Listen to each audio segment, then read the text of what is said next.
So, James Stillwell is the mysterious man who attends the Seven's meetings and is described to be more professional and pragmatic than the Seven for his cold-blooded plans to save Vought American's image. Prior to the series, he and Vought American created a clone of Homelander to act as a contingency plan in case Homelander ever went rogue. He also oversaw the company's plan to ultimately take over the White House. James Stillwell possesses no superhuman abilities or powers, yet his cold and calculating demeanor and personality cast him as being exceptionally fearless, even in the presence of powered men and women who can rip steel in half and throw cars like toys. This cold demeanor causes all superheroes, including Homelander, to fear him, with Jack from Jupiter even stating that Stillwell gives him nightmares. This allows James to direct the Seven around with confidence, something no other individual was capable of doing.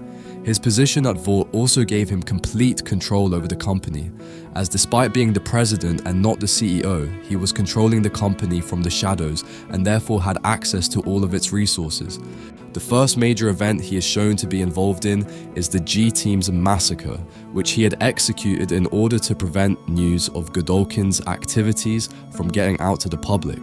This happened when Billy Butcher and his team went to investigate the Godolkin school and the superhero teams operating from there, and found out all the things that were happening behind the scenes.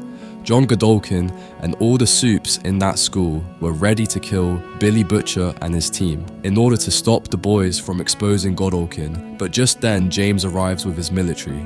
Then, James and Vaught's military massacre all the superhero teams, which involved killing children of all ages because even one of them can cause trouble for Vought in the future. However, Stillwell allows the boys to leave, warning them to not interfere in Vaught's affairs again, ominously telling Butcher and his team that Vought can handle our own shit. He then arranges for Pre-Wiz, the children Godolkin was training and sexually abusing, to be kidnapped, locked into a large crate, and finally dropped from an aircraft over the sea. Then, following the death of Vought CEO Mr. Edgar due to a heart attack, it appears as though James will take the position. He instead allows another generic executive to become CEO, acting as a puppet in order to maintain his independence and influence affairs behind the scenes, indicating that he has been the true head of Vought for years. James then takes on Jessica Bradley as a student and confidant. The two of them also enter a romantic and sexual relationship with one another, and while having dinner together, James appears to have an unguarded moment when he states that he feels he can relax around her. Later, when Homelander is attempting a coup against the United States government, James orders the boys to be killed. However, he soon realizes that Homelander has tricked them into conflict and goes as far as to offer medical aid to Frenchie and Kimiko, who had been injured during the fight. James offers to make a deal with Butcher for the boys to take a backseat at Vought, but Butcher refuses and leaks information about Vought online. After watching the events of Butcher's informational leak onto the internet, James is confronted by Homelander, who wishes to kill him.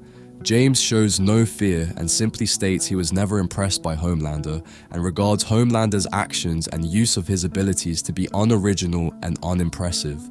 When Homelander begins cursing angrily at him, James expresses a wish to commit suicide to spare himself from having to hear any more of Homelander's histrionics. Homelander, frustrated with being unable to break James's emotional barrier, changes his mind about wishing to kill him and tells James to keep watching what he is going to do, and then angrily leaves. After he leaves, James completely dismisses the entire conversation with Homelander by saying that he would have watched what Homelander was going to do if he believed that Homelander had something worth looking at. James believes the company can survive the superhuman attack on Washington led by Homelander, as even though Vought had plotted to attack the White House, Homelander's choice to do so was completely separate from them, meaning the company was genuinely uninvolved. Meanwhile, the leaks by Butcher proved that Vought had grown superheroes as weapons, but despite this being disturbing, it was not illegal, so James was not worried about it.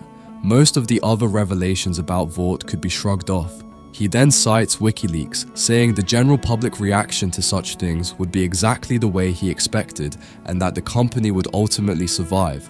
However, he knows they could not survive the revelation that they had tried to kill the president, and so James uses Jessica Bradley as a scapegoat because his plan all along was to blame everything on her, showing their entire relationship was simply a farce to save Vort's reputation. Later, following the deaths of the other members of the boys, Huey meets with James and reveals the existence of the V-bombs created by Butcher that could destroy every person who had Compound V in their blood, and threatens to use them if Vought approaches any country in the world about potentially weaponizing superheroes. James simply tells Huey he has not won, and that the corporation will remain the way that it is. James is then shown to be the head of a superhero company even after the massive scandal with Vought, although it is unclear whether or not the company he is now in charge of is still Vought American or a new superhero company altogether.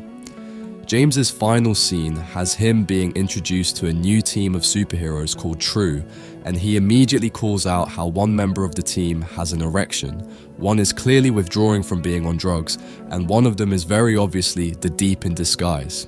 His business associates point out how these issues have existed in every superhero team, and that James can't expect problems like those to ever go away. James then walks away to a nearby window and grows a sad face. He comes to a realization that both superheroes and Compound V, by extension, are in fact bad product, and begins to suffer a nervous breakdown. Then, 12 years later, when Huey suspects James as the individual who sent him Butcher's diary, he finds James as a bearded hermit who wanders around a pineapple plantation while muttering about good and bad products and quoting Milton Friedman repeatedly. So, James Stillwell is an example of a high-functioning sociopath, a man who is a complete embodiment of the Vought American Corporation. Throughout the series, he never showed any direct emotion or reaction to what was happening, even if the situation was highly dangerous or disastrous to Vaught's reputation. James was only interested in furthering Vaught's bottom line, which is making money. This caused him to have no reason to order the deaths of anyone unless they posed a threat to Vought or he had a pragmatic reason to want them out of the way.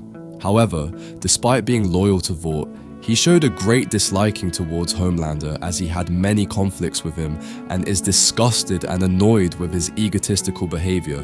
Not to mention, James also saw him as a potential threat to Vaught's interests if Homelander ever get out of control. An example of their antagonistic relationship is when the superhero sent him a whore to distract him while the Supes Awards was carried on during Herogasm. Once Homelander left Vought, James was simply done with him, and even upon Homelander threatening to kill him, James did not give him any sort of reaction, and instead coldly informed Homelander of his inability to ever do anything remotely interesting despite being granted godlike abilities. The most telling aspect of James's personality was his complete absence of fear and coldness towards everyone and everything around him, as seen when he showed no concern during the Seven's meetings, nor during his interaction with the Russian mob boss Nina. Even when Homelander threatened to murder James, his heart rate did not increase by a single digit, and when Homelander started giving a melodramatic speech that James found annoying, he stated that he would rather just kill himself than keep listening to Homelander any further, showing that James had zero fear of dying. James was a master manipulator as well, as at first his relationship with Jessica Bradley appeared to be the one outlet of his humanity. It was revealed he had only cultivated a relationship with her so that he could use her as a scapegoat for when Homelander ultimately went rogue and sank the reputation of Vought, proving that James truly had no care for anyone else. In the end, James has a nervous breakdown due to realizing that superheroes are a bad product, but due to his manipulation and successful evasion of consequences for Vaught's actions, he is the only villain of the series who comes out on top and does not suffer any repercussions. In The Boys show, we didn't get to see James Stillwell, instead we got Madeline Stillwell, and Madeline did prove herself to be effective, but she was not even close to James Stillwell. James is a different breed. He insulted Homelander with a straight face, and when Homelander came to murder him, he didn't even felt threatened. In the show, Stan Edgar is the only character who closely resembles James Stillwell.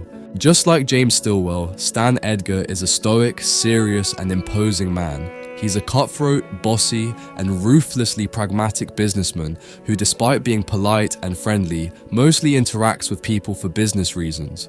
Unlike Madeline Stillwell, he has no intention of working with the assets of the company like the Seven. It was only after Madeline's death that he decided to work closely with them.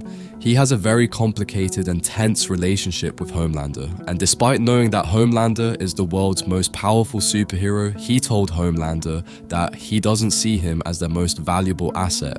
Like James Stillwell, Stan Edgar is a cold-hearted businessman who doesn't hesitate on making unethical plans as long as it benefits Vought and himself. Although he is able to do so, he never gets his hands dirty and instead makes others to the dirty job while he stays behind pulling the strings.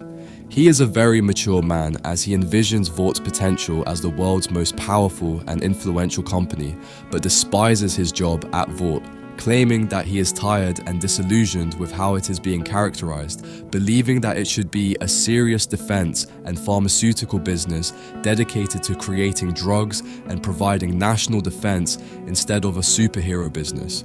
He loathes how Vought essentially functions as a kindergarten for spoiled, superpowered kids that cleans their scandals, demonstrating that he is a very mature, serious, and no-nonsense kind of man who sees the true potential in things that may seem beyond repair. So yeah, for now, the only character who closely resembles James Stillwell is Stan Edgar, but it's possible that in the near future, James Stillwell himself introduced in The Boys Show, and to be honest, seeing his menacing face on screen is going to be amazing. So yeah, that's all for this video, and thanks for watching.